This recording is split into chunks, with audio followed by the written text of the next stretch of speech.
꼭 1년 전 오늘 중국 정부는 우한이라는 도시에서 정체를 알 수 없는 집단 폐렴이 발생했다고 세계보건기구에 보고했습니다. 이게 코로나19였습니다.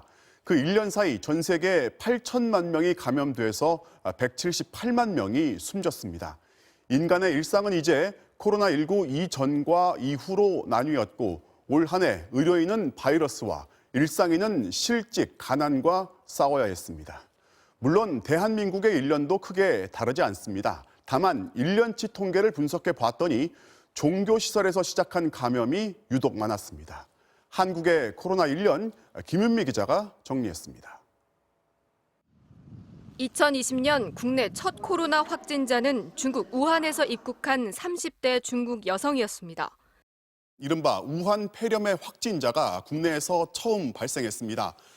당시만 해도 중국에서 시작된 정체불명의 바이러스에 대해 아는 건 전무했습니다.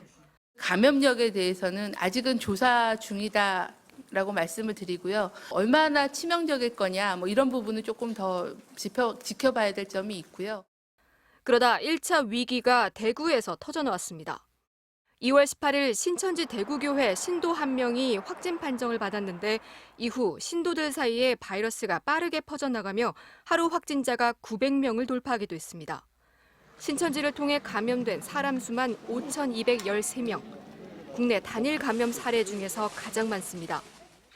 8월 중순에 2차 대유행도 서울 성북구 사랑제일교회를 중심으로 광복절 도심 보수 집회에서 확산됐습니다. 방역당국이 올 한 해 누적 확진자 6만 740명의 감염원을 조사했는데 폭발적인 확진자를 낸 주요 집단 감염 사례를 분석했더니 2명 중 1명은 신천지와 사랑제일교회 등 각종 종교 모임에서 감염된 것으로 확인됐습니다. 교회를 중심으로 한 코로나 감염이 그만큼 강력했다는 뜻입니다. 종교 관련된 집단 발생은 모든 연령대에서 많이 발생하였습니다. 지금의 3차 대유행은 요양병원, 집단 감염자가 가장 많고 종교시설이 뒤를 잇고 있습니다. 가장 많은 피해를 본 건 60대 이상 어르신들이었습니다. 인구 10만 명당 발생률은 80세 이상에서 가장 많고 60대가 2위였습니다. 사망자의 96%도 60대 이상에서 발생했습니다. 대부분 의료기관, 요양시설에서 발생한 사망입니다. 길고 힘들었던 코로나와의 사투. 그러나 코로나의 위협은 여전히 진행형인 만큼 방역당국은 내일부터 시작되는 새해 연휴에도 모임과 여행을 취소하고 거리 두기에 동참해달라고 당부했습니다. MBC 뉴스 김윤미입니다.